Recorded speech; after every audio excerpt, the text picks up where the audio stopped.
Hello everyone, welcome back to another Planet Zoo video here on our franchise mode in the Serengeti Zoo. Today we are going to be doing a speed build on our Aldabra tortoises.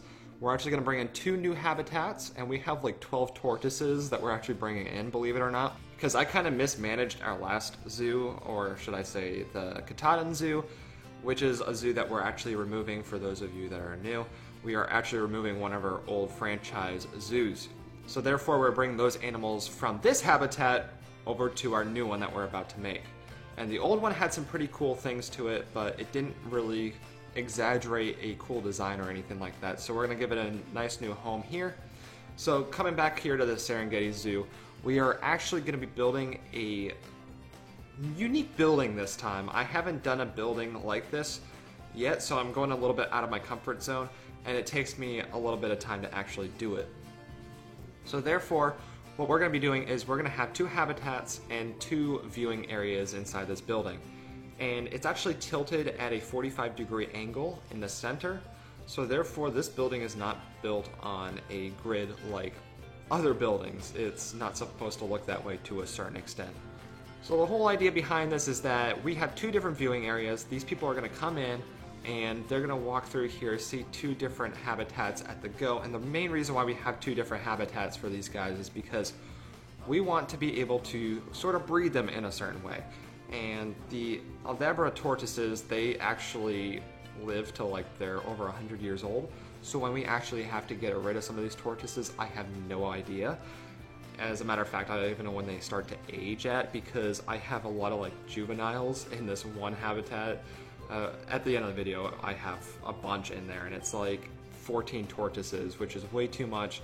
I have to have keepers like around there at all times because the amount of droplings, or should I say just the amount of poop that they have to go clean up is so bad that they have to constantly go in there. Nonetheless, we're going to get back to the building here a little bit. So a big issue that we've been having with the zoo, or at least that I have been having, is that the building set I'm not a big fan with. And I'm trying to overcome the difficulties of that, but I'm really struggling. So therefore, I thought it would be a good idea to mix in a little bit of modernization to the African theme. Now, I don't know if anyone else can agree with me on this, but I know as myself anyhow, that I actually like that concept because it has a weird mix to it, having the New World items along with the Africa items kind of just mixes well. I don't know what's up with that. But I like it, it works out well, and if you disagree with me, that's fine. I actually want to hear why, because for some reason, I feel like it shouldn't go together, but it does. Anyhow, getting away from that discussion there, we are building actually a complete null barrier habitat this time, and actually using building pieces to replace our barrier. So we're not actually putting any barrier pieces in. We're not adding any concrete, none of that wooden barrier or glass items. It's completely null. The only thing that's not null is the gate that enters into the habitat. Now this habitat is different for a few different reasons. Because we have this building that is at a 45-degree angle. It's not a regular square building. It's a little bit different. But then we're also going to have a different little thing that we're going to do, and I don't know the best way to describe that, but essentially it has to do with our staff path. Now our staff path will be coming from toward the main building, but I wanted to hide it from our guests. Now with these staff paths, we just kind of have it go straight in, and it kind of just goes to where it needs to go. But in reality, at most zoos, there's some sort of barrier for guests so that they can't see where the staff are going, and even to a certain extent, they go through doorways. So we're going to be playing with that around a little bit later after we go ahead and fix up our habitat along with our building. Hi everyone, I am sorry for cutting off the video just short, but I do want to announce something. So if you want to enter a chance to win $100 in US currency for a Steam gift card, I have good news for you. You can. And by doing that, I ask that you do subscribe to this channel, but be sure to go down into the description below. Join our Discord channel, and then once you join our Discord channel, you will have to go through verification processes to ensure that you are a user. Once you get through that process, please go over to the hashtag giveaway section and then follow the rules from there. If you are watching this after May 1st or May 2nd, there may no longer be a giveaway for this specific thing, but we will hold additional giveaways. But other than that, I hope to see you guys there, and let's get back to the video. Alright, so now that we're skipping forward, we're actually bringing in our tortoises into this one habitat. This is the habitat that we're going to be working on today. I actually don't complete the other one. I will complete that at a later date. I'm just waiting for these guys to grow up, which could be like another 20 years from now. At least that's what it feels like. But we're going in and we're going to fix up this habitat. So we actually included water into it because it just felt right in this scenario, or at least that's what I believe. These guys do belong in a tropical region. The biggest issue with this is that adding in a grassland biome doesn't work very well when it comes to adding in tropical region animals and species and plants and that sort of stuff. It's not as green as a jungle would be. So therefore we do struggle with this a little bit. And you may see that consistently throughout this Let's Play on the Serengeti Zoo. But nonetheless, these guys are from a tropical region. I wanted to give them some water. They can go over there and grab some water. It makes it feel a little bit more natural in the habitat rather than adding in some sort of water dish or some sort of faucet for them to drink out of, although we could hide it potentially. We give these guys a basic rock structure to actually live underneath so that they can be protected from the rain and really just get their satisfaction in with their needed requirement of having some sort of hard shelter. But since I do say that, we actually don't do very well at it, and the main reason is because we have so many tortoises that I think that they're at like a 30% for like their rating underneath this thing. I think I even extended a little bit after the recording session, and it's just a little bit of a mess. These guys are so small, they shouldn't need so much space for a hard shelter, but they really do. So we just kind of had to play around with it, and it ended up working fine. The habitat itself, I gotta say, looks nice enough, but it's kind of hard to make it unique and feel very natural in a setting that I put it in. And the main reason why it's so difficult in this regard is because that these tortoises, they don't climb much, so we could potentially have like a 1 foot or to 1 meter, so for those of you that are not in the United States, I'd say a less than 1 meter barrier for these guys to actually roam around. But since we give it a viewing pavilion and a building to look at it through, and since it kind of goes off into the distance to where there's no other habitats behind them, it looks a little bit strange.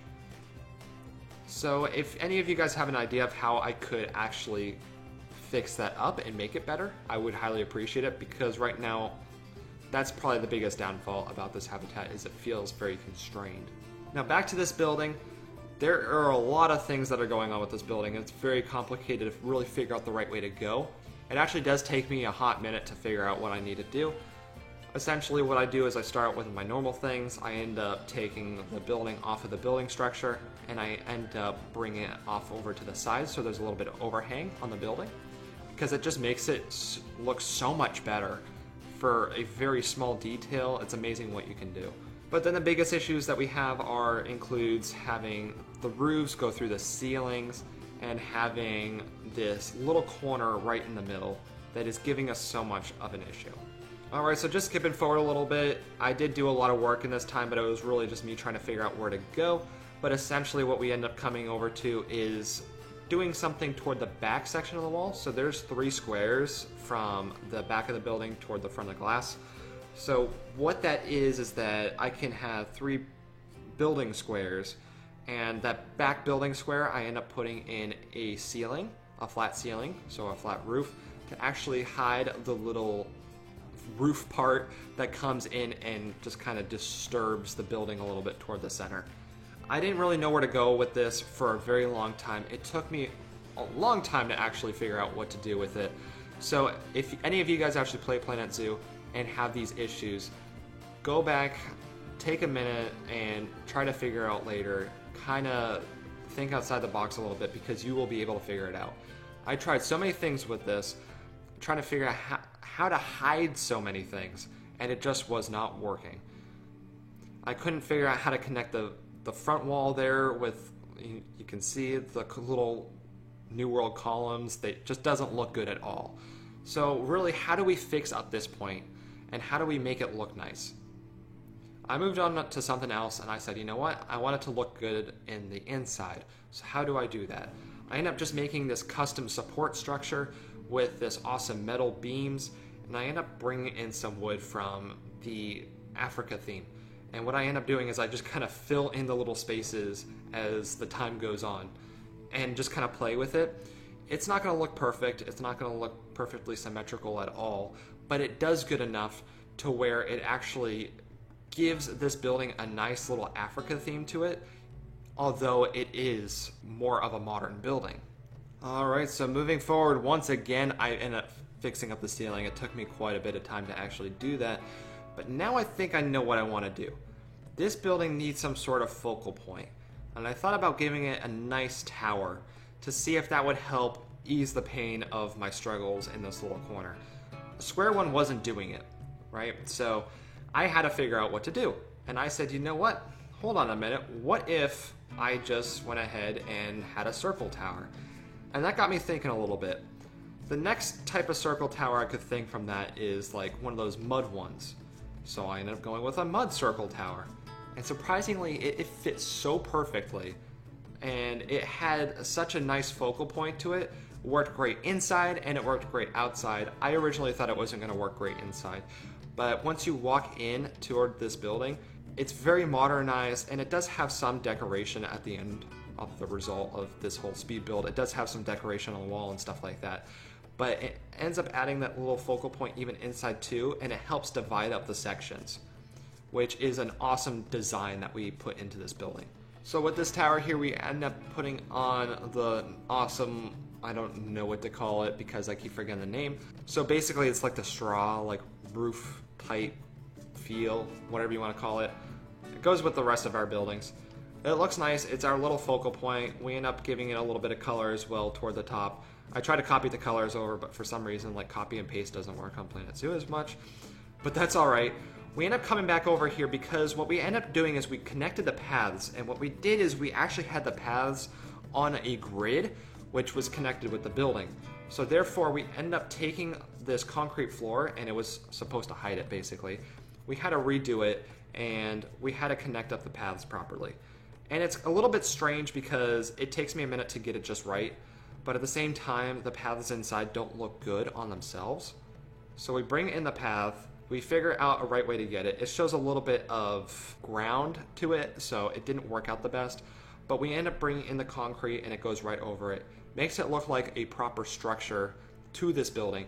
Works out great, and it completed our intentions for how this building was supposed to be laid out. But then we have to move on to the fun stuff, which is decorating this building, making sure everything works in it. So that means adding in our donation bins, adding in some benches, adding in the educational facilities. So that includes the TV and educational speakers. And I think I only added in one conservation board to this because it wasn't really necessary otherwise. But one thing that I actually didn't end up doing was adding in Africa-themed benches. I ended up just using the regular Planet Zoo ones. And the main reason why I did that was because it was actually clipping through the walls, which I didn't want to have happen. It doesn't work out very well, and I don't like it. So I hate it when things clip through this game when they're not supposed to. That means people, and that means other items of which people use. But now we move on to the fun part. This is something that I haven't done yet, and that involves this little staff path. And it is a small project, but oh my god, doesn't it add such detail to it. Now I have got to say that I've been wanting to do a zoo or like some sort of park that just has realism put into it. The design of realism is awesome, and Planet Zoo has a certain extent to realism, and some creativity isn't realistic, which is fine, but I'm not that type of person. So therefore, I want to add in some sort of staff facility back here, which would be used in an actual zoo or park. So we'll get to that here in just a second. But in order to get this just right, we ended up adding in the staff path, and we had to have it take this sort of like weird route. So it should work out just fine. The staff should not be clipping through it. And we end up making a custom fence to it, so it's a nice tall one, which people can't just jump over, and at the same time, a tall one to where people can't look over. Because fences are great to have at a waist level when you're looking at animals, but not so much when you're trying to hide things so people won't be able to see them. We have this little divot in the fence as well because the path actually extends around this point, and I didn't want our guests to actually go through the fence and clip through it when they're not supposed to. So we end up having that little divot there. and it should work out just fine. I end up throwing in some trash cans so people don't really walk there, and it looks like it has some sort of purpose. Later in the speed build, I actually end up replacing with an ATM because it ended up just fitting better. So we ended up throwing in an ATM instead. And as for an end result, it worked out great. Then we make sure we extend the concrete floor a little bit. I did this because we have a staff path. The staff can't walk all over the place, but at the same time, they kind of usually just take one direct route, which is what I wanted them to do. So therefore, we end up just covering that part of the direct route and just kind of made it look a little bit more free-flowing than it actually would be. Then what we end up doing is enclosing it with a fence, so therefore if you are looking at the entrance to the staff path, your guests will not be able to look through this area. It's not foolproof, quite obviously. There's no sort of door or anything like that, but it's supposed to be one of those things where staff use it often enough to where it shouldn't affect the safety and security of this area. Oh, but then the best part of this is when we actually bring in some blueprints and some lighting and stuff like that, we end up using things that aren't themed because they're not supposed to be that themed back here. We bring in some blueprints. I have some awesome things I got off the Steam Workshop. And we bring in these dumpsters and this recycling center area. So if our staff have to go empty garbage cans, they kind of have a place to go put them, which I thought was pretty neat. We add in this little car that sits back here, so if our staff need to get around more efficiently, they can do so. And then last but not least, we end up adding in our security cam, so our people don't get robbed. That would be really important. So then we move on to doing some decorations inside our main building. We end up adding in some Africa-themed things on the wall, which was pretty neat. It was toward the back, so it wasn't so plain on the back, which was very important. You may have also seen some nice lights that kind of hang over from that ceiling part that I was talking about. So once you can't figure out how to get rid of a sore point in one of your designs, just bring some sort of attention to it, add in some lighting, add in some decorations, something like that. But then we come toward the outside of this area, and this is the last thing that we're gonna go over, is a nice garden and a nice sign to welcome people into our tortoise house. So I did the best I could with the garden as well as for our little sign here. Toward this sign, we are actually gonna call it our tortoise house, and we're actually gonna be building a food plaza along with some food and drinks so our people can be happier around this area. So since this is a franchise mode, I do want to talk to you guys about the struggles of our zoo, and that is very important to note because we are not on creative mode, we do have limitations. So therefore, we only have 2 places, one like burger place and then one gulpy place, so therefore people can only get like soda and a burger right now. And as I say that, I'm really hungry because it is almost dinner time for me. Nonetheless, the whole point is that people want to drink and eat more around our park, so therefore we have to add in another little place for them to eat and drink. So therefore that is going to be our next episode. And I'm gonna leave it off here because I don't want to bore you guys too much with the garden and stuff like that. I tried with the garden, didn't work out the best, and that's just because it was more of the textures for the ground, and we are not in a tropical area for which we should be in. Anyhow, that is where I'm gonna leave it at. So if you guys did enjoy this video, please give it a thumbs up and subscribe if you haven't subscribed already. I am a small YouTube channel, so any support is appreciated. So if you do have any comments or suggestions, also leave them down below. I will be sure to review them. Join our Discord as well. Other than that, I shall see you guys in the next video. Goodbye.